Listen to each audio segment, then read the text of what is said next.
Calling bell বেজে উঠলে আম্মু তড়িঘড়ি করে আব্বুকে বলল, জলদি দরজাটা খুলে দাও, ওরা বোধহয় এসে গেছে। আব্বু দরজার দিকে গেলে আম্মু আমার রুমে এসে আমাকে দেখে মুচকি হেসে বলল, সিয়া, তুই রেডি হয়ে গেছিস? দেখি সব ঠিকঠাক আছে কিনা। তারপর আমাকে মাথা থেকে পা পর্যন্ত পরখ করে নিল। বাহ, তোকে তো বেশ লাগছে, মাথায় কাপড়টা আর একটু ফেলে দে। ঘোমটা টাইপের দিয়েছিস কেন, বলে কাপড়টা একটু সরিয়ে দিল। আমিও নিজেকে আয়নায় দেখে নিলাম। হ্যাঁ, সুন্দর লাগছে। আজ ছেলেপক্ষ আমাকে দেখতে আসছে। আব্বুর দূর সম্পর্কের রিলেটিভ হয়, ছেলে কানাডা থেকে এসেছে।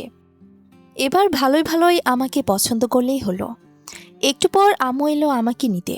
ওদের সামনে গিয়ে লম্বা সালাম দিলাম। ছেলের মা বাবা আর দুইটা ফ্রেন্ড এসেছে। মাশাল্লাহ, ছেলে তো দেখতে হিরোর মতো, এত এত কিউট। আমার তো দেখে মনে ধরেছে। আর ছেলেও আমাকে বোধহয় পছন্দ করেছে। কেমন ড্যাব ড্যাব করে তাকিয়ে আছে, আর ফ্রেন্ড দুটোর সাথে কথা বলে বলে মিটিমিটি হাসছে। হ্যাঁ, ওরা আমাকে পছন্দ করেছে। মোটামুটি সব ঠিকঠাক। বিয়ের কথা পাকাপাকি করবে। ঠিক এমন সময় হনহান করে তিনজন মানুষ আমাদের বাসায় ঢুকে গেল। দরজা খোলা ছিল। আব্বু আম্মু আর আমার চোখ কপালে। চোখ বড় বড় করে তাকিয়ে রইলাম। বুঝতে বাকি রইল না, সব শেষ হতে দেরি নেই। ওরা তিনজন, দুজন অ্যাসিস্ট্যান্ট দাঁড়িয়ে আছে, আর বস সোফায় সাহেবের মতো বসে প্রথমে আমাকে দেখে নিল। তারপর ছেলেপক্ষের দিকে তাকিয়ে বলল, আরে আপনারা যে কাকে দেখতে এসেছেন? আমার বউকে। ছেলেপক্ষের সবাই আমার দিকে তাকালো, আর আমি নিচের দিকে। জানি কোনো কাজ হবে না। সে আবারও বলল, আরে ভাই, পাত্রী দেখতে আসার আগে খবর নিতে হয় তো, জানো না?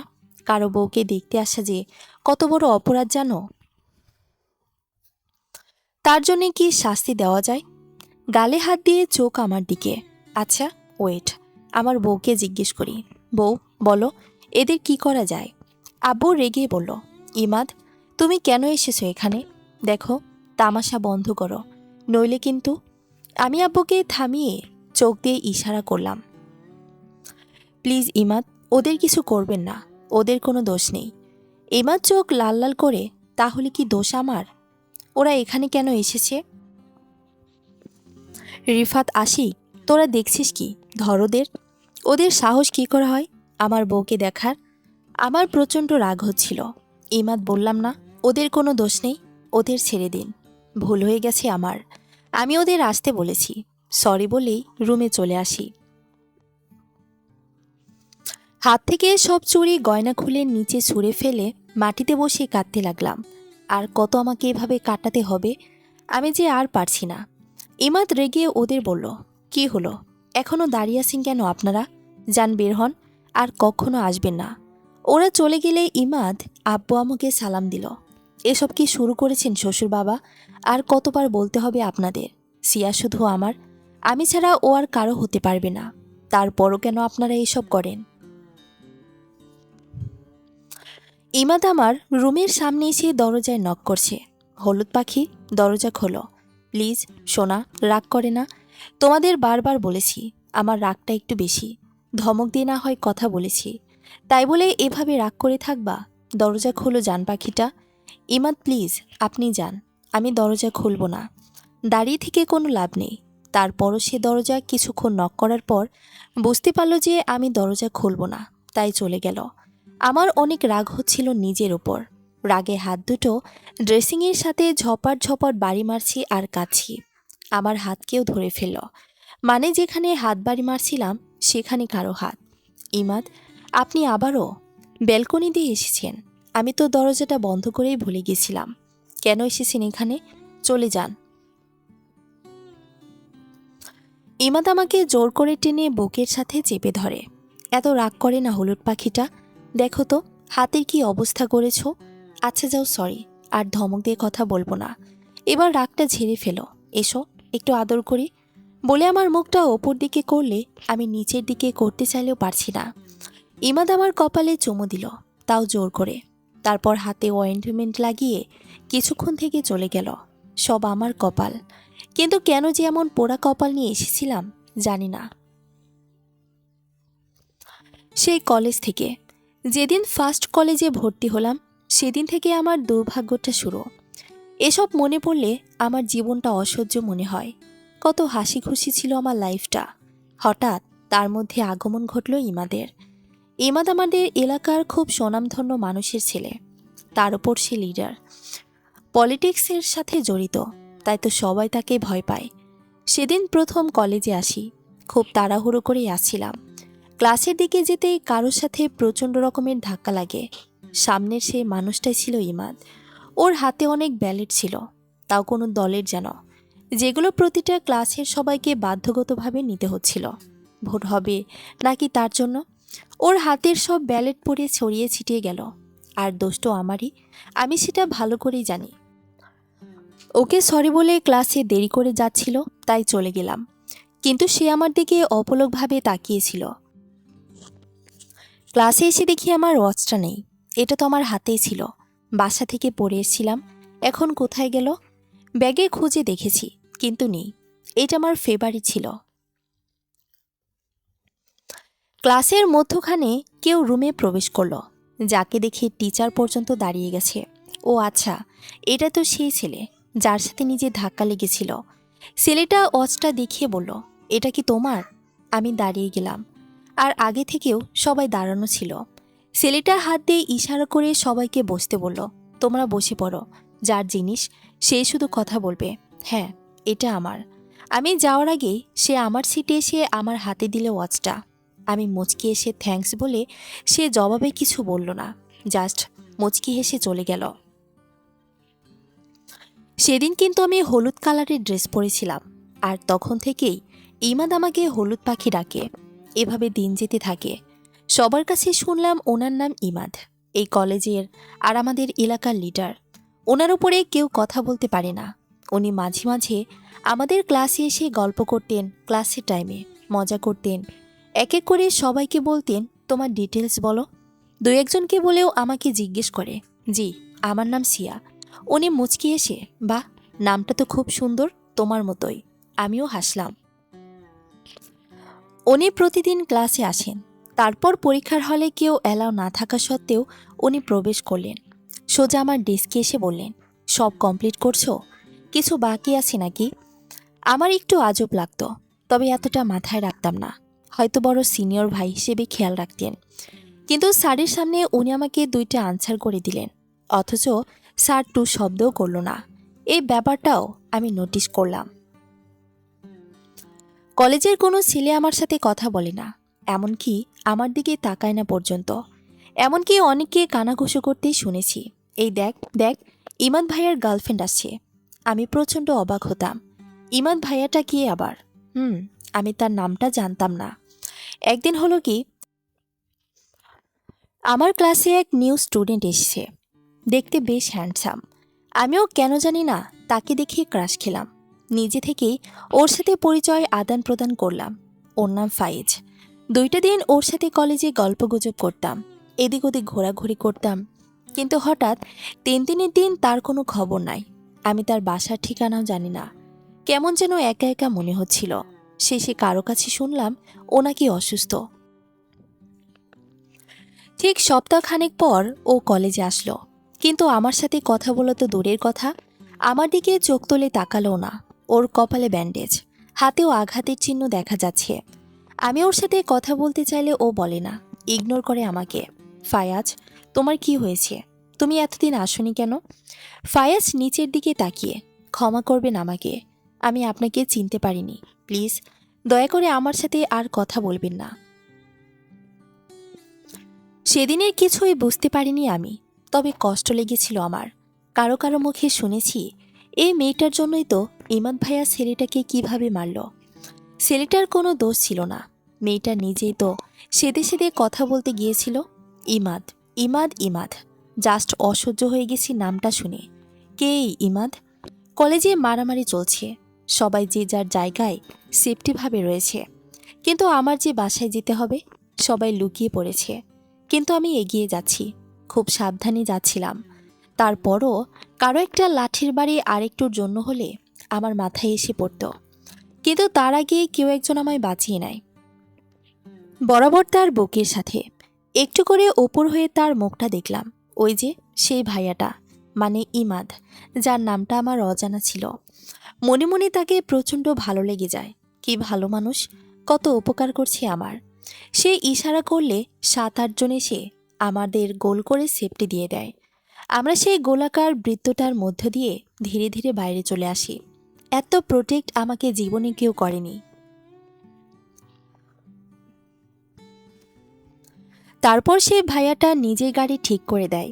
এমনি করে আরেকটা দিন হঠাৎ কোনো এক কারণে গাড়ি বন্ধ হয়ে যায়, তার 2 দলের বিবাদের কারণে। অতপর কোনো গাড়ি পাচ্ছিলাম না। শেষে ইমাদ বাইকে করে আমাকে পৌঁছে দেয়। হ্যাঁ, আমার মনে ধরেছিল তাকে, তবে শুধু ভালো লাগাটা। তারপর আমি জানতে পারি যে এই ছেলেটাই ইমাদ, যার জন্যে পুরো কলেজের সবাইকে আমাকে ইদানিং ভাবি ভাবি করছে। রাগে আমার কলেজে পর্যন্ত যেতে ইচ্ছে করে না। কারো থেকে জিজ্ঞেস করলে বলে, তলে তলে এত কিছু, আর ভাব দেখায় কিনা ভাজা মাছটাও উল্টে খেতে জানে না। তারপর হো হো করে হাসতে থাকে। আর ছেলেরা তো আমাকে কত সম্মান যে করে। মনে মনে বলি, যাই হোক, অন্ততপক্ষে ইফটিজি নামক জিনিসটা থেকে তো বাঁচতে পারছি, এই ইমাদ নাকি ফিমারটার জন্যে। 2 দিন কলেজে যায়নি বলে বাসায় কলেজের সবাই এসে ভর্তি হয়ে যাচ্ছে। কেন যায়নি? শরীর ভালো তো। তারপর কত অ্যাসাইনমেন্ট পিছিয়ে গেছে, সব তারা দিয়ে গেছে। আজব তো। যাদের সাথে কখনো কথা হয়নি তারাও এসেছে। আব্বু আম্মু তো খুশি, ভাবছে তাদের মেয়ে এত এত ভালো যে সবাই তাকে কত কেয়ার করে। বাসা পর্যন্ত চলে এসেছে। আজ কেন জানি ক্লাস করতে মন চাইছিল না, তাই ক্যান্টিনে চলে এলাম। পিন্টু নামের একটা ছোট ছেলে সেখানে ওয়েটারের কাজ করে। বয়স এই 13 বা 14 হবে। আমি মোবাইল দেখতে দেখতেই ঢুকছিলাম। হঠাৎ ছেলেটার সাথে ধাক্কা লেগে আমার হাতে অল্প একটু চা পড়ে। চাটা গরম ছিল, পিন্টুর পায়েও পড়েছে। আমি ওকে দেখব, তখনই ক্যান্টিনে 5-6টা ছেলে এসে পিন্টুর গেঞ্জি টেনে ওকে বকতে শুরু করে। সে কেন আমার গায়ে চা ফেলল, অথচ পিন্টুর পায়ে যে চা পড়েছে সেটা দেখছে না। ভাবি ভাবি করে কথা বলছে। আমার প্রচণ্ড রাগ চড়ে বসলো। ওদের ধাক্কা দিয়ে পিন্টুকে ছাড়িয়ে নিলাম। আজব তো, আপনারা কি মানুষ? একটা বাচ্চা ছেলের গায়ে চা পড়েছে তা দেখছেন না, আবার তাকে বকছেন। আর কি আপনাদের ভাবি? হ্যাঁ, আমাকে ভাবি বলে ডাকবেন না, আমি আপনাদের ভাবি না। তারপর পিন্টুর পায়ে পানি ঢেলে দিলাম। ডাক্তারের কাছে নিয়ে যেতে চাইলে ও যেতে চাইল না, বলল অল্পই পড়েছে, ছেড়ে যাবে। আর এটা তেমন কোনো ব্যাপার না, এর আগেও অনেকবার নাকি পড়েছে। আমার খুব মায়া হলো। ওর হাতে কিছু টাকা দিয়ে চলে আসি। না, আর সহ্য হচ্ছে না আমার। ক্যান্টিনেও কিছু খেলে টাকা নেয় না, বলে ভাবির থেকে টাকা কেমনে নিব। তারপরও স্যার আমাকে কেমনভাবে দেখে, আমাকে বেশি কেয়ার করে, যা আমার মোটেও পছন্দ নয়। ব্যালকনিতে চুল শুকাচ্ছিলাম আর গান শুনছিলাম। দেখি বাসার নিচে ফুল হাতে একটা মেয়ে ব্যালকনির দিকে তাকিয়ে আছে। আমি ওর দিকে তাকালে ও মুচকি হাসলো। আমি নিচে এলাম। কি নাম তোমার সোনা? মেয়েটার জামা ছিঁড়া, চুলগুলো অগোছালো, তার উপর হাতে 4-5টা গোলাপ, আর মুখে কিউট একটা হাসি। আপুমনি। আমার নাম মিষ্টি, নাও এগুলো তোমার, বলে ফুলগুলো আমার দিকে এগিয়ে দিল। আমি হাসি মুখে নিলাম। এগুলো আমার? মেয়েটা মাথা নেড়ে বলল, তোমার। আচ্ছা ঠিক আছে, আমার। এবার বলো দাম কত? মেয়েটা ফিক করে হেসে দিল।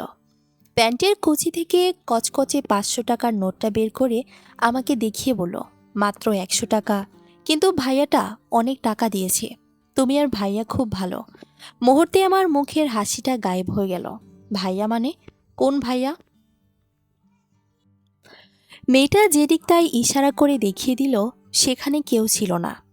আমি আবার বললাম, ভাইয়াকে ফুলগুলো আমাকে দিতে বলেছে? মেয়েটা দাঁত দেখিয়ে বলল, তাও মাথা নেড়ে। ফুলগুলো তুমি নিয়ে যাও, এগুলো আমার লাগবে না। মেয়েটা বলল, আমি ফুল বেচি, এমনি এমনি টাকা নিই না। ভাইয়া বলেছে প্রতিদিন তোমায় একটা একটা করে ফুল দিতে, তারপর টাকাটা শোধ হয়ে যাবে। প্লিজ আপুমনি, নাও না, আমার মায়ের অসুখ, আর ছোট ভাই না খেয়ে আছে। কথাটা শুনে আমার বড্ড মায়া লাগলো। কেমন অসহায়ভাবে বলছে, থাক রেখে দিই। আমি আচ্ছা বলে ফুলগুলো নিজের কাছে রাখলাম। মিষ্টি, কথা শোনো, প্রতিদিন ফুল দিতে হবে না, বুঝেছ? মেয়েটা কেমন লাজুক হাসি দিল। আমি আজব হয়ে, মা, তুমি এভাবে হাসছো কেন? মেয়েটা বলল, আপমনি, আমি জানি ভাইয়া তোমাকে ফুল কেন দিছে। আমি ভ্রু কুঁচকে, আচ্ছা তাই নাকি, তো কেন দিছে ভাইয়া? মেয়েটা আরও লাজুক ভঙ্গিতে, তোমাকে প্রেম করে তাই। মিষ্টির মুখ থেকে প্রেম কথাটা শুনেই হেসে দিলাম। তাই নাকি? তা তুমি কিভাবে বুঝলা? মিষ্টির গাল টেনে, পার্কে যখন ফুল বেচি না, তখন দেখি যারা প্রেম করে তারা একজন আরেকজনকে ফুল দেয়। এরপর মিষ্টি বলল, আপমনি, ভাইয়া তোমারে দেখতেছে। এবার আমি হাসি থামিয়ে চারপাশটা চোখ বুলিয়ে নিয়ে, কোথায় তোমার ভাইয়া? মিষ্টি, এই মিষ্টি, না, মেয়েটা নেই। ওই যে দৌড়ে পালিয়ে যাচ্ছে, দুষ্ট একটা। এভাবে দিনগুলি যাচ্ছিল। আমি কলেজেও যাচ্ছি না। বিকেলে ছাদে গিয়েছিলাম। পাশের বাসার শিহাব ভাইয়া ওদের ছাদের কর্নারে বসে গিটার বাজাচ্ছিল। আমার গিটার বাজানো শুনতে খুব ভালো লাগে, তাও আবার শিহাব ভাইয়ারটা। অনেকবার গিয়েছিলাম, আজও গেলাম। আমাকে দেখে ভাইয়া মুচকি হাসল। ওনার পাশে বসে গিটার বাজানো দেখছি। কি সুন্দর করে গিটার বাজায়। ও জানে জানা গানটার টোন বাজছিল। আমার শুনতে বেশ লাগছে।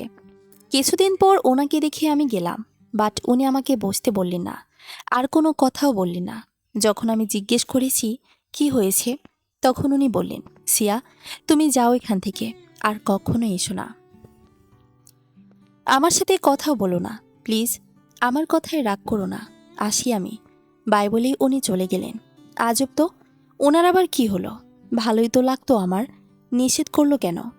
হয়তোবা আমাকে তার ভালো লাগে না, কিন্তু কখনো তো এমনটা করেনি। পরদিন বিকেলে জাহাদ ভাইয়া আসলো। সে নাকি জবের অফার পেয়েছে। ও আমার থেকে 4 বছরের বড়, কিন্তু তারপরও আমি ওকে নাম ধরে ডাকি। খুব ফ্রেন্ডলি আমরা। ওর সাথে ঘুরতে বের হলাম। দুপুরে খাবারের পর যে বের হয়েছি, বাসায় ঢুকেছি ঠিক রাত 8টায়। আমি তেমনটা ঘুরতে পারি না। কে নিয়ে যাবে আমায়? আজ ওকে পেয়ে মনের ইচ্ছে মিটিয়েছি। আইসক্রিম খেয়েছি, শিশু পার্কে গিয়ে ছোট বাবুদের রাইডে করেছি। কি যে মজা! ওখানে ছোটদের কোনো একটা স্কুলের পার্টি হচ্ছিল। আমি আর জাহাজ জয়েন করলাম। যেমন খুশি তেমন সাজে, আমিও সাজলাম মজা করে, ভূত সেজেছি। জাহাজ অনেকগুলো পিক নিয়ে বলল, সব ফেসবুকে আপলোড দিয়ে ক্যাপশন দেব পেতনির রানী।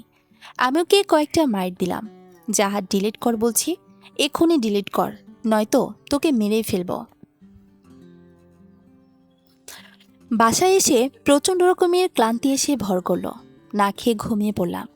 সকালে ব্রাশ করতে করতে ব্যালকনিতে গিয়ে থুতু ফেলতে নিজে জাহাদের গায়ে পড়ল। ও কোথাও যাচ্ছিল, রেডি হয়ে ফিটফাট ছিল। ওপরে তাকিয়ে রেগে আমাকে বকা দিল অনেকগুলো।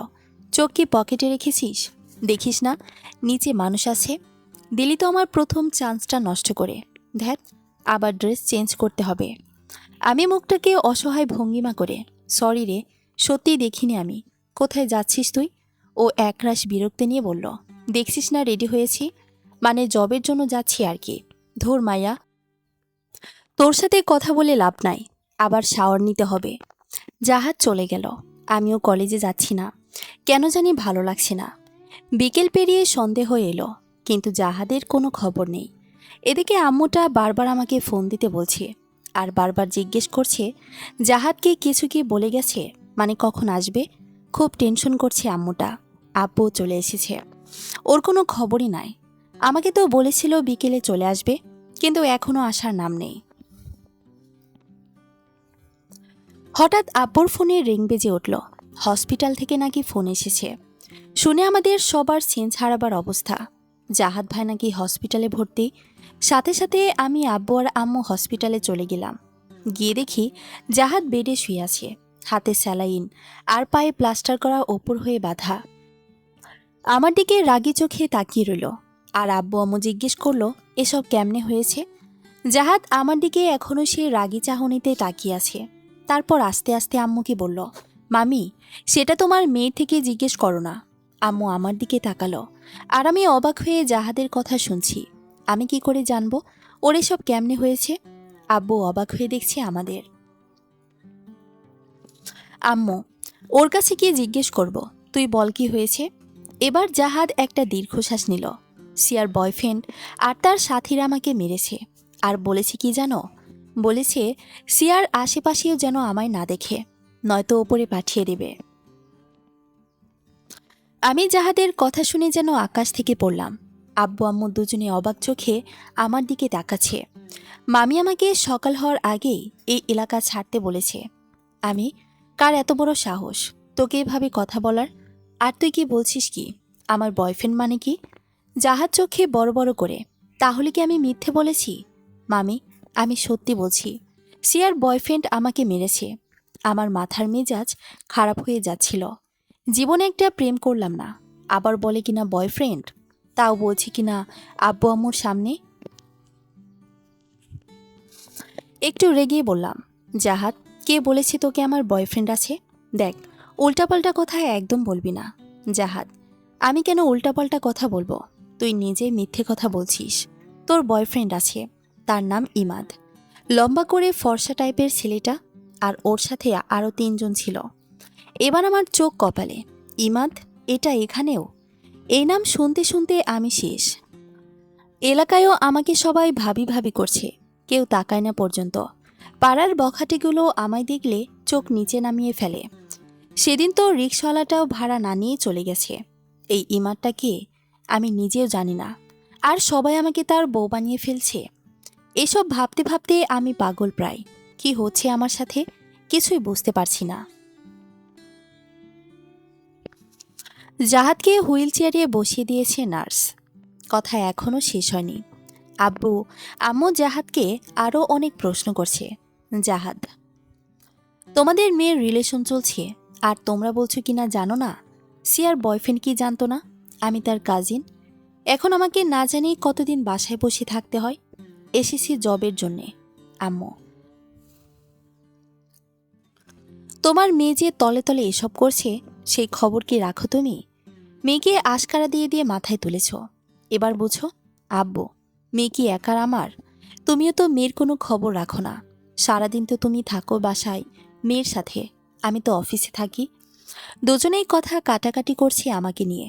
এই প্রথমবার তারা আমাকে অবিশ্বাস করল। আব্বু আম্মু কখনো আমার মন ভাঙেনি। যা চেয়েছি তাই দিয়েছে, যখন যা বলেছি সব করেছে। তারা আমায় অনেক ভালোবাসে, অ্যান্ড ট্রাস্টও করে। কিন্তু আজ প্রশ্ন উঠছে আমায় নিয়ে, অথচ আমি নিজেও জানি না এসবের মানে। আব্বু আম্মু, তোমরা থামবে? তোমরা কি করে ভাবলে তোমাদের মেয়ে এসব করতে পারে? আর জাহাদ, তুই আগে যাচাই করে দেখবি, তারপর কথা বলবি। জাহাদ আমার মুখ থেকে কথা কেড়ে নিয়ে, তুই কি আমাকে মামা মামির মতো বকা পেয়েছিস? একমাত্র মেয়ে বলে ওদের বোকা বানাচ্ছিস, যা তা বলে। কিন্তু আমাকে পারবি না। আমি সব দেখে বলছি, ইমাদ তোর বয়ফ্রেন্ড, আর তোর সাথে ওর সেলফিও দেখেছি। তারপর আর কিছু বলার আছে? আমি ওর কথা শুনে জাস্ট অবাক হলাম। আমার সাথে তার সেলফি! হঠাৎ দরজায় ঠকঠক শব্দ করে দুজন হুড়হুড় করে ঢুকলো। দরজার দুপাশে দুজন। এদেরকে তো চেনা চেনা মনে হচ্ছে। ও হ্যাঁ, এরাই তো সেদিন ক্যান্টিনে ছেলেটাকে ধমক দিয়েছিল। এরা এখানে কেন? তারা দুজনের একজন বলে উঠল, ভাবি, ভাইয়া আসেন। আপনাকে আর আপনার ভাইকে সরি বলতে। আব্বু আম্মুর সামনে আমাকে ভাবি বলাতে তারা দুজনেই অবাক। আর জাহাদের দিকে তাকাতেই জাহাদ এমন বাঁকা হাসি দিল, মানে সে যা বলেছে সব তো সত্যি। জুতোর শব্দ শোনা যাচ্ছে, কেউ বা কারা এদিকেই আছে। দরজার কাছে আসতেই আগন্তুককে দেখে আমার চোখ কপালে। আর অমনি জাহাদ বলে উঠল, এসে গেছে। আর সামনের আগন্তুক তার পাশের জনদের থেকে হাত থেকে ব্যাগটা নিয়ে জাহাদের দিকে এগিয়ে দিল। ব্যাগে কি আছে তা বাইরে থেকে স্পষ্ট দেখা যাচ্ছে। হরলিক্স, ওভালটিন, মাল্টা, আপেল আর 3-4টার মতো ডালিম। শালাবাবু, সরি, আসলে আমি বুঝতে পারিনি আপনি যে সিয়ার কাজিন। আমার ছেলেপেয়েরা এসে বলল, আর আমার মেজাজ বিগড়ে গেল, তাই মাথা ঠিক রাখতে পারিনি। তারপর শ্বশুর বাবা বলে, আব্বুকে পায়ে ধরে সালাম করতে চাইলে আব্বু সরে দাঁড়ালে সে আম্মুকে হেই শাশুড়ি মা বলে আম্মুকেও সালাম করতে চাইল, কিন্তু আম্মুও সরে দাঁড়ালো, আর সে পারল না। এবার আমার দিকে ভ্রু কুঁচকে তাকিয়ে, সরি বউ, আমি সত্যি জানতাম না ও তোমার কাজিন। আমার মাথা ঠিক কাজ করছিল না। এসব কি হচ্ছে? আমি জাস্ট অবাক চোখে সব দেখছি। হ্যাঁ, এসব দেখার পরও আমাকে ভাবতে হচ্ছে এসব কি সত্যি? এবার জাহাদ আমার দিকে তাকিয়ে, বলেছিলাম না মামা মামি তোমাদের মেয়ের বয়ফ্রেন্ড আছে, আর এই হচ্ছে সেই ইমাদ। ইমাদ নাম না শুনে আমি সাথে সাথে ভাইয়াটার দিকে তাকালাম আর আপনা আপনি বলে উঠলাম, ইমাদ? আপনি ইমাদ? ইমাদ চোখ ওপর নিচ করে ঠোঁটে বাঁকা হাসি দিয়ে, আমিও তো ইমাদ। কেন, নামটা কি জানতে না তুমি? চোখ টিপ মেরে। আমি চুপ করে আছি। তাহলে এই সব সমস্যার মূল এজন্যই আমার কলেজে যাওয়া বন্ধ করতে হয়েছে। তারপর আর কি? তখনই জানতে পারলাম ইনি ইমাদ ভাইয়া। এই জন্যই তো আমার পুরো লাইফটা তছনছ হয়ে গেছে। কোনো ছেলেকে আমার ভালো লাগলেও তার সাথে আমি কথা বলতে পারি না, মিশতে পারি না। আমাকে তো কিছু করবে না, বরং পরের দিন ওই ছেলের হাত বা পা ভাঙা দেখা যাবে। এ ভয়ে কেউ আমার সাথে কথা বলা তো দূরের কথা, তাকায়ও না পর্যন্ত। পলিটিক্স লিডার গার্লফ্রেন্ড বলে কথা। আর আব্বু আম্মুর পরে আমাকে বিশ্বাস করেছে, তাই আব্বু আমাকে বিয়ে দেওয়ার জন্য উঠে পড়ে লেগেছে। এই পাত্রপক্ষ দেখতে আসবে কথা দিলেও পরের দিন তাদের খবর থাকে না, ক্যান্সেল করে দেয়। বলে মেয়ের বয়ফ্রেন্ড তার ছেলেকে থ্রেট দিয়েছে। কোনো প্রপোজাল আমার জন্য আসেও না। আজ যেটা এসেছিল আমাদের গ্রামের মানে আব্বুর কাছের এক ফ্রেন্ডের ফ্রেন্ড, সে এসব জানতো না। নইলে কি আসবে তার ছেলের জান বাজি রেখে? শেষমেশ এটাও ভেঙে দিল ইমাদ। আর ইমাদের সাথে আমার যে সেলফির কথা বলা হয়েছিল সেটা হচ্ছে কলেজে, যখন আমি তার নাম জানতাম না। সে আমার হেল্প করেছিল অনেকবার। তাকে তখন ভালো লেগেছিল, তাই নিজেই নিজের ফোনে সেলফি নিয়েছিলাম। আর সে সাথে সাথে রাজি হয়ে গেল, আর তার ফোনেও সেলফি নিয়েছিল। সেলফি তোলাটাই আমার জীবনের কাল ছিল। আর ইমাদের সাথে প্রথম দেখা হওয়াটা, যার জন্য সে আমাকে প্রথম দেখেই প্রেমে পড়ে গিয়েছিল। এরপর থেকে আমি হলুদ কালারে কোনো কিছুই পরি না, জাস্ট অসহ্য লাগে আমার। এলাকার আর কলেজের সবাই জানে ইমাদ আমার বয়ফ্রেন্ড অ্যান্ড হবু স্বামী। ইমাদ আমাকে হলুদ পাখি, বউ, জান, আরও কি যেন বলে ডাকে। আব্বু অনেক কিছু করতে চাইলেও পারে না, তার একটা মাত্র মেয়ে। এমনিতেও বদনাম হয়ে গেছে, যদি এর চাইতেও বেশি কিছু হয় তাহলে তারা বাঁচবে না আমাকে ছাড়া। তাই চুপচাপ। এসব ভাবতে ভাবতে কখন যে সকাল হয়ে গেছে আমি বুঝতে পারিনি। গতকালকের জন্য আমার মনটা খুব খারাপ। জোর করে কি ভালোবাসা পাওয়া যায়? কিন্তু না, সে জোর করে আমায় তাড় করে রাখবে।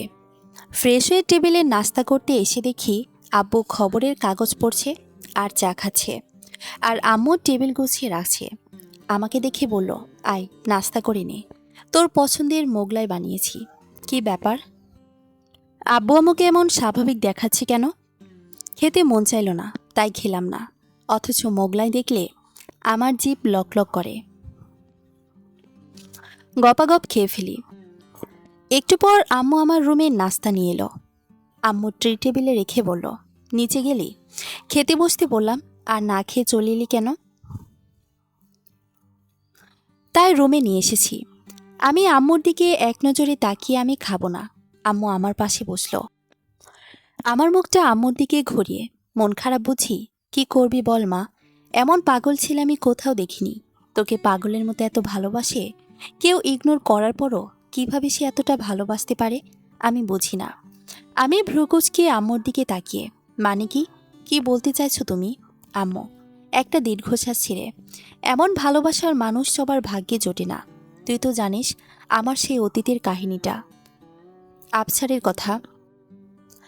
আম্মুর চোখ দিয়ে টপ টপ করে কয়েক ফোঁটা পানি গড়িয়ে পড়ল। আমি, এসব কথা আমাকে কেন বলছো? কি হয়েছে? আম্মু, বলছিলাম কি, ছেলেটা যখন এত করে তোকে চাইছে তুই অমত করছিস কেন? রাজি হয়ে গেলে কি হয়, সব মিটমাট হয়ে যাবে। আমি চোখ বড় বড় করে, তুমি এসব কি বলছো আম্মু? যে ছেলের জন্য আমার লাইফটা নষ্ট হয়ে গেছে, আমার রাত দিন শুধু আতঙ্কে কাটে। কখন যে বাসায় চলে আসি হুট করে, আমার রুমে চলে আসে। পুরো কলেজে, পুরো এলাকায় আমার সাথে কেউ ভয়ে কথা পর্যন্ত বলে না। যার জন্য আমার এত বদনাম, তাকে আমি মেনে নেব কেমনে? কথাটা তুমি বলো আম্মু। আম্মু, সব তো তোর জন্যই করেছে, তোকে পাবার জন্য। সে তোকে চায়, তাও নিজের করে। তোর আব্বুর কাছে ফোন দিয়েছে ছেলেটার আব্বু, তোকে তাদের ছেলের বউ করে নিতে চায়। এখন তোর আব্বু কি করবে ভেবে চিনতে পারছি না। তোর আব্বু আর আমি খুব টেনশনে আছি। তুই তো জানিস তোর আব্বুর টেনশনে একেবারে মানা, তারপরও টেনশন করছি শুধু তোর জন্যে। এখন তুই যা বলবি তাই হবে, তবে আমার মতে তুই রাজি হয়ে যা মা। এছাড়া আর কোনো পথ দেখছি না আমি। আম্মু, তুমি মানে তুমি আমাকে বলছো রাজি হয়ে যেতে? আমার মাথায় তো কিছুই ঢুকছে না। তুমি যাও আম্মু, আমাকে ভাবতে দাও, আর আমাকে একা থাকতে দাও প্লিজ। যাও আম্মু। আম্মু রুম থেকে বেরিয়ে গেলে দরজা বন্ধ করে দিলাম। কি যে করি আমি! এই ইমারটাই আমার জোর করে নিজের করে নিতে চায়। আমার তো তার প্রতি ভালো লাগাটাও শেষ হয়ে গেছে যখন থেকে তার এসব উদ্ভট কাণ্ড দেখছি। হুটহাট করে রুমে চলে আসবে, আমাকে জড়িয়ে ধরবে, আর কপালে চুমু দেবে। এসব আমার মোটেও ভালো লাগে না। জোর করে করবে, আমি তার সাথে পারিও না। এখন যা করার আমাকেই করতে হবে। এটা লাস্ট ট্রাই। আগেরগুলো সব বিফলেই গেছে। এটা যদি কাজ হয় তবে আমি সাকসেস। জিসানকে ফোন দিলাম। জীবনের যার সাথে কখনো কথা বলতে চাইতাম না, আজ নিজে থেকেই তাকে ফোন দিয়েছি। জিসান আমার কতবার যে ফোন দিয়েছিল, কিন্তু কখনো ওর ফোন রিসিভ করিনি। আজ নিজে থেকেই করেছি। জিসান আমার ক্লাসমেট, ও আমাকে ভীষণ পছন্দ করে, কিন্তু তাও ইমাদের ভয়ে বলতে পারিনি। আমি তো করিনি, তবে আজ কারণ আছে। জিসান মোটেও রাজি হচ্ছিল না, বেচারা ভীষণ ভয় পাচ্ছিল। আমি তাকে অভয় দিলাম। বাসার নিচে ব্যাগ হাতে দাঁড়িয়ে আছি। রাত প্রায় 1টা ছুঁই ছুঁই। পুরো এলাকা শুনশান। সব দিকে ভালোভাবে পরখ করে দেখলাম, না, অন্য দিনের মতো ইমাদের লোকেদের পাহারা দিতে দেখা যাচ্ছে না। নয়তো বাসা থেকে বের হয় যে কত টাফ। মিনিট খানেক পর জিসান এলো। চারিদিকে তাকিয়ে, সিয়া, তুমি শিওর তো, নাকি আমাকে মাইন্ডকার চিপায় ফেলাই উদ্দেশ্য আছে? আমি, আরে না, কি যে বলো, কই গাড়ি, কই দেখছি না যে। জিসান এদিক ওদিক তাকিয়ে, গাড়িকে তো ফোন করেছিলাম, এসে যাবার কথা। আমি উত্তেজিত হয়ে, মানে কি? সব আগে থেকে রেডি রাখতে বলেছিলাম না? উফ জিসান, তুমিও না। জিসান কাউকে ফোন দিল। সিয়া, ড্রাইভার ফোন কেটে দিচ্ছে, মনে হয় এসে গেছে। একটু দূরে একটা গাড়ি দেখা যাচ্ছে। জিসান সেদিকে ইশারা করে বলল, ওই যে গাড়ি। আমি মাথা নেড়ে বললাম, চলো। গাড়িতে মাত্র আমরা 3 জন। সামনে ড্রাইভার, পেছনের সিটে এক পাশে আমি, আর আরেক পাশে জিসান। দূরত্ব রেখে বসেছি আমরা। কোথায় যাচ্ছি আমি? আমি জিসানের সাথে পালিয়ে যাচ্ছি। ঠিক জিসানের সাথে না, কিন্তু ওকে বলেছি ওর সাথে। তবে আমি তো একাই যাব। দেশের বাইরে তো আর যেতে পারবো না, তাই আমাদের গ্রামের বাড়িতে চলে যাচ্ছি। অনেক দূর আমাদের গ্রামের বাড়ি। সেই ছোটবেলায় গিয়েছিলাম, যে আর যাওয়া হয়নি। জিসানকে দরকার ছিল। এত রাতে একটা মেয়ে একা একা বের হওয়া ঠিক হবে না। কিন্তু জিসান প্রথমে রাজি হলো না, কারণ সে ইমাদের কথা জানে। তারপরও আমি জোর করলাম, যে বললাম আমরা পালিয়ে বিয়ে করব। ইমাদ আমাদের খুঁজেই পাবে না। অতঃপর সে রাজি হলো। কিন্তু ধরা পড়লে যে আমাদের রক্ষে নেই, সেটা আমরা দুজনেই জানি। কেন জানি না, ইমাদের আমার ওপর বাড়াবাড়ির ওপর থেকে কত ছেলেকে যে আমার ভালো লেগেছে হিসেব করা দুষ্কর। নিশ্চয়ই ইমাদ আছে আমার লাইফে, তাই। কলেজে জিসান আমাকে দেখে সেও আমার প্রেমে হাবুডুবু খায়। কিন্তু মনে মনে সে যে আমায় কতটা চাইতো আমি আন্দাজ করতে পেরেছিলাম। সে ছেলে হিসেবে ভালো, বেশ মেধাবী, তাই ওকে পার্সোনালভাবে ভালো না লাগলেও পড়ার খাতিরে ওর সাথে মিশতাম একটু আধ। একদিন কি হলো, জিসানকে বলেছিলাম আমাকে অ্যাসাইনমেন্ট করে দিতে, তো সে পরদিন অ্যাসাইনমেন্ট করে আমাকে খুঁজতে লাগলো। তখন আমি ক্লাস না করে কলেজের পেছনের বড় বটগাছটার পাশে যে কৃষ্ণচূড়া গাছটা নিচে বসেছিলাম। কৃষ্ণচূড়া ফুল আমার খুব পছন্দের। গাছের নিচে বসে থাকায় মাঝে মাঝে কিছু ফুল এসে আমার গায়ে পড়ছে, আমার বেশ লাগছে। জিসান আমাকে খুঁজতে খুঁজতে কৃষ্ণচূড়া গাছটার কাছে চলে এলো। আমার গায়ে ফুল পড়লে আমি হাসছিলাম। এটা দেখে জিসান মাটি থেকে মুঠো ভর্তি ফুল নিয়ে আমার মাথায় ছিটিয়ে দিচ্ছে। আমি হঠাৎ চমকে গিয়ে বললাম, আরে কি করছো, থামো। জিসান থামো বলছি। তারপর জিসান আমার হাত ধরে অ্যাসাইনমেন্টগুলো আমার হাতে দিয়ে বলল, পুরো কলেজে তোমায় খুঁজতে খুঁজতে আমি হয়রান, আর তুমি এখানে। তারপর মুচকি হেসে, কৃষ্ণচূড়া ফুল তোমার পছন্দের বুঝি, তাই না? আমি গাছটার দিকে তাকিয়ে, পছন্দের। এদিকে জিসান মাটি থেকে আরও ফুল নিয়ে আমাকে ছুটতে লাগলো। আমি নিষেধ করছি, তাও শুনছি না। অবশেষে যা হবার তাই হলো। দূর থেকে সব ইমাদ দেখছিল আর রাগে ফুঁসছিল। ইমাদের অ্যাসিস্ট্যান্ট মানে সেই চামচারা এসে জিসানকে দুই দিক থেকে ধরে ফেলল। আর ইমাদ এসে রাগী কণ্ঠে, তোকে কে পারমিশন দিয়েছে আমার বইয়ের সাথে এসব করার? তোর এত বড় সাহস! তুই সিয়াকে ফুল ছুঁড়েছিস, আবারও হাতও ধরেছিস। জিসান মাইট দিতে লাগলো। ইমাদ কয়েকটা ঘষি দিয়ে অন্যগুলোকে বলল, তোরা সাইজ কর এটারে। ওরা জিসানকে নিয়ে যাচ্ছিল, আর আমি চিৎকার করে বললাম, ওর কোনো দোষ নেই, আমি ওকে আসতে বলেছি। অ্যাসাইনমেন্ট করে আনতে বলেছিলাম বলে খাতাটায় ইমাদকে দেখালে ও টেনে ছিঁড়ে ফেলে। তারপর আমার দিকে খুব মিষ্টি চাহনিতে তাকিয়ে নরম সুরে বলল, তো আমাকে বলো তো জান, আমি যে করে হোক করিয়ে দিতাম।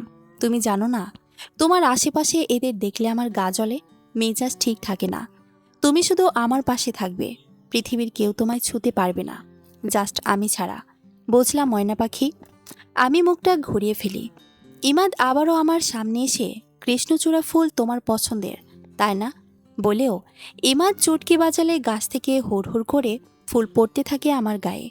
কেন জানি প্রচণ্ড ভালো লাগছিল আমার। ওপরের দিকে তাকাতে দেখি সে চামচারা গাছ ঝাঁকি দিয়ে ফুল ফেলছে। গাছটা তেমন মোটা না থাকায় এটা সম্ভব ছিল। তারপর থেকে আমি জিসান না কোনো ছেলের সাথে তেমন একটা কথা বলি না, কারণ আমি চাই না আমার জন্যে তাদের ক্ষতি হোক, তাদের হাত পা ভেঙে যাক। হঠাৎ আজ জিসানকে ফোন দিয়েছি, কিন্তু ও ফোন ধরেনি কখনো। ও যে আমাকে এখনো ভালোবাসি বুঝি আমি, তাই তো বলার সাথে সাথেই চলে এসেছে। তবে তার চাইতেও বেশি ইমাদকে ভয় পায়। গাড়ি চলছে আপন গতিতে, আমার চোখ বুজে আছে। হঠাৎ তখনই খুব হাই ভলিউমে মিউজিক অন করে দিল ড্রাইভার। কান ফেটে যাবার অবস্থা আমাদের। জিসান ড্রাইভারকে মিউজিক অফ করতে বলে, কিন্তু না, ড্রাইভার শুনছে না।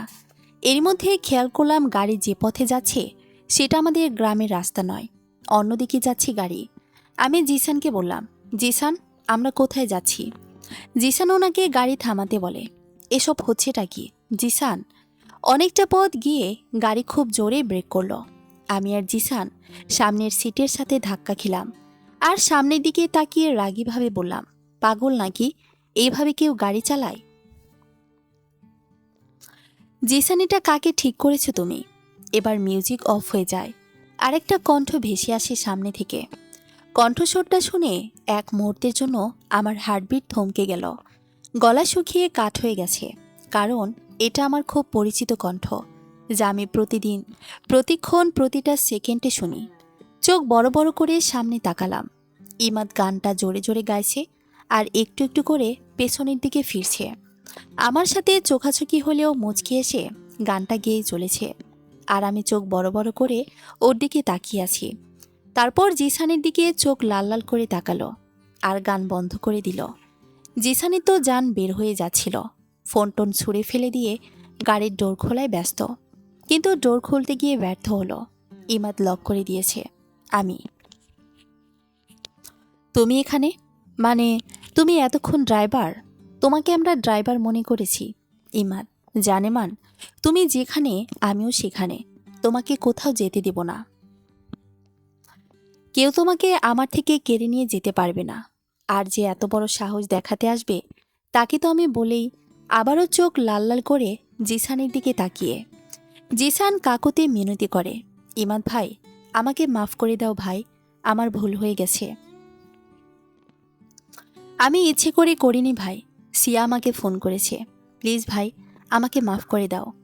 ইমাদ চিৎকার করে, তুই আমার এই ইমাদের জিনিসে হাত দিয়ে ভুল করে ফেলেছিস, শাস্তি তো তোকে পেতেই হবে। ইমাদ গাড়ির লক খুলে দিলে জিসান ডোর খুলে পালানোর জন্য দৌড় দেয়, আর সামনে থেকে ইমাদের ছেলেরা এসে ওকে ধরে ফেলে। আমি ইমাদের দিকে তাকিয়ে রাগীভাবে তাকিয়ে আসি। গাড়ির ডোর খুলে চলে যেতেই ইমাদ সামনে এসে দাঁড়ালো। হলুদ পাখি, তুমি এমন কেন? কেন আমার থেকে দূরে চলে যেতে চাইছো? তুমি জানো না আমি তোমাকে কতটা ভালোবাসি। তোমাকে আমি কোথাও যেতে দেব না। আমাকে ছেড়ে তুমি কোথাও যেতে পারবে না। আমি চোখ বড় বড় করে, কিসের ভালোবাসা? কেমন ভালোবাসা? গুন্ডাগিরি করে ভালোবাসা পাওয়া যায় না। সবাইকে মেরে কি প্রুভ করতে চাও আমায় ভালোবাসো? রাখো তোমার এসব আলগা পিরিতি। ওপাশ থেকে ভাই, এই শালা তো থামছে না, ওরে কি সাইজ করে দেব? জিসান চিলিয়ে, ইমাদ ভাই, আমি আর জীবনেও কোনো মেয়ের দিকে তাকাবো না। প্লিজ ভাই, আমাকে মাফ করে দাও। সিয়া, তুমি বলো না ওকে আমায় ছেড়ে দিতে। প্লিজ সিয়া, তোমার পায়ে পড়ি।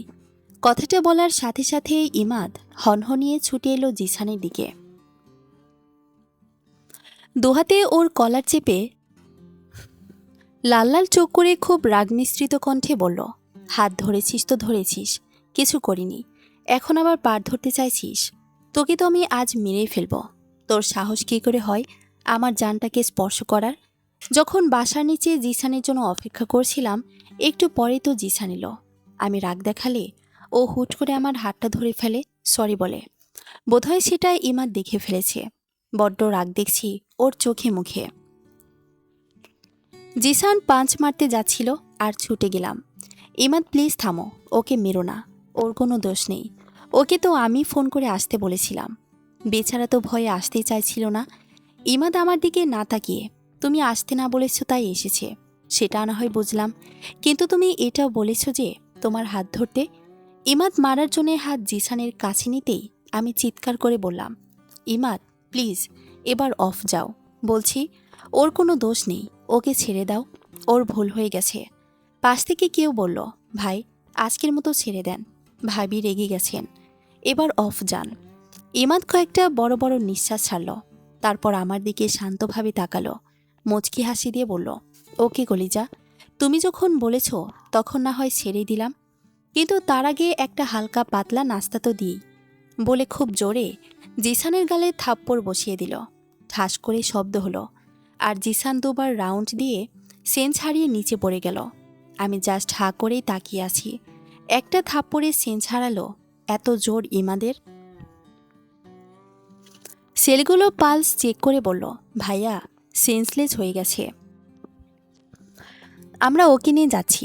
বলে ওরা জিসানকে সহ নিয়ে চলে গেল। ইমাদ আমার দিকে তাকালে আমি ভিংসি দিয়ে গাড়ি থেকে ব্যাগ নিতে গিয়ে বাড়ি খেলাম। আর ইমাদ ছুটে এসে সেই জায়গায় মালিশ করতে হাত দিতে চাইলে আমি সরে হাঁটা শুরু করলাম। ইমাদ সামনে এসে পথ আটকালো। হলুদ পাখিটা এত রাতে কোথায় যাচ্ছে একা একা? আমি রেগে, যেখানে দু চোখ যায় সেখানে যাব, প্রয়োজনে জাহান্নামে যাব, তাতে তোমার কি? ইমাদ ভ্রু কুঁচকে, আমার কি মানে? আমার বউ যেখানে যাবে আমিও তো সেখানে যাব নাকি? হোক না সেটা জাহান্নাম, তাতে কি? যেতে হলে দুজন একসাথে যাব। চলো গাড়িতে বসো, বাসায় পৌঁছে দিই তোমায়। আমি ইমাদের পাশ কাটিয়ে, আমি ছোট বাচ্চা না যে একা একা বাসায় যেতে পারবো না, আমি একাই যাব। ইমাদ চারপাশে চোখ ঘুরিয়ে, এখানে কিন্তু ভূত আছে শুনেছিলাম, সামনে বড় একটা জঙ্গল, তোমার সাথে যাওয়া থেকে ভূতের হাতে পড়লেও ভালো, তারপরও তোমার সাথে যাব না। ইমাদ আমাকে ওপর থেকে নিচ পর্যন্ত পরখ করে, এত রাতে এমন সুন্দরী মেয়েকে একা পেলে যদি কেউ নিয়ে যায় তখন আমি বউ পাবো কই? আমি বিরক্ত নিয়ে, আমি তোমার বউ না, বারবার বউ ডাকাটা বন্ধ করো, সরো সামনে থেকে, যেতে দাও আমায়।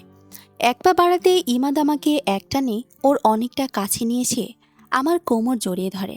এই তুমি এমন কেন? আমাকে ছেড়ে যেতে চাও কেন?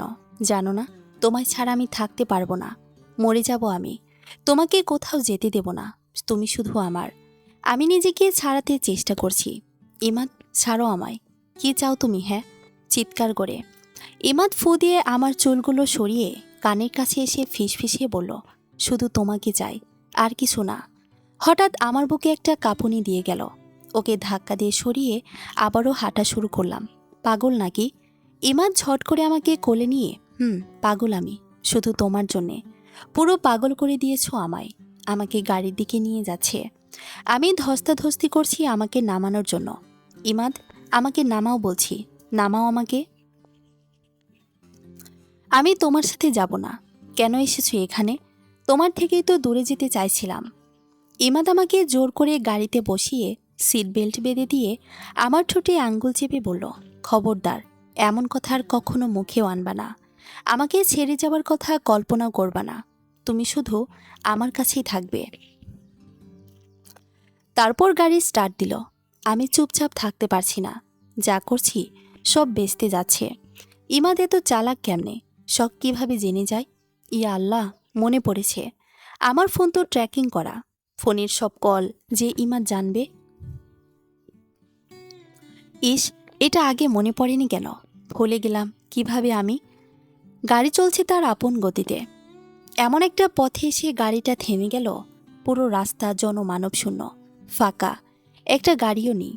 এমনকি ল্যাম্পপোস্টের আলো পর্যন্ত নেই। অনেক দূর পর্যন্ত অন্ধকার আর অন্ধকার। দেখে মনে হচ্ছে যেন একটা কালো চাদরের আবরণ। এমন নির্জন আলোবিহীন জায়গায় গাড়ি থামালো কেন? নাকি খারাপ টারাপ হলো আবার? কিন্তু ইমাদের দিকে তাকাতেই আমার কেমন জানি লাগলো। ও আমার দিকে কেমন এতটা ঘোরের চাহনিতে তাকিয়ে আছে। চারপাশটা দেখে নিয়ে বললাম, ইমাদ, গাড়ি থামালে কেন? তাও এমন জায়গায়? ইমাদ, কেন? ভয় করছে বুঝি? ভ্রু কুঁচকে, ভয় করব কেন? না মানে বলছিলাম আর কি। গাড়ি থামালে কেন সেটা বলো। ইমাদ নিজের ঠোঁট কামড়ে। এমন নির্জন অন্ধকার ফাঁকা রাস্তায় একা এমন সুন্দরী মেয়েকে কি করতে মন চায় বলো? ইমাদের কথা শুনে আমি ঢোক গেলাম। বেটা বলে কি? তার মানে ওকে আমি বিয়ে করতে চাইছি না বলে ও আমাকে ওসব টোসব করবে না তো? ভয়ে আমার পুরো শরীরের লোমকূপ খাড়া হয়ে গেল। আমতা আমতা করে বললাম, মানে? তুমি আমাকে? বুকটা যেন কেউ খামচে ধরে রেখেছে। ভয়ে আমার জান বের হবার উপক্রম। ইমাদ আমার দিকে এগোতে এগোতে, আমি তোমাকে কি? অনেকটা আমার কাছাকাছি আসতেই আমি চোখটা বন্ধ করে নিজের কাপড় খামচে ধরে বিড়বিড় করে বললাম, তুমি আমাকে রেপ। তার আগেই ইমাদের ঠোঁটের স্পর্শ আমার কপালে লাগলো। আমি চোখ খুলে দেখি ইমাদ চোখ বড় বড় করে তাকিয়ে। সিয়া, তুমি কি বললে? রেপ? ছি ছি ছি, এত জঘন্যতম চিন্তা তুমি কিভাবে করলে? তুমি কি করে ভাবলে আমি অমন? তোমার দিকে ভালোবাসার নজরে তাকাই, আমি কামুকের নজরে না। ধ্যাত বলেই গাড়ি স্টিয়ারিংয়ে প্রচণ্ড জোরে বাড়ি মারল। তারপর খুব স্পিডে গাড়ি টান দিল। আর একটু হলে আমি বাড়ি খেতাম। কিন্তু না, তাতে ইমাদের কোনো খেয়াল নেই। সেই মিষ্টি চাহনিটা যে মুহূর্তে এমন ভয়ানক হয়ে যাবে আমি বুঝতেই পারিনি। চলবে গল্প শুধু তোমাকে চাই, প্রথম পর্ব। পরবর্তী পর্ব পড়ার আমন্ত্রণ রইল। ধন্যবাদ সবাইকে।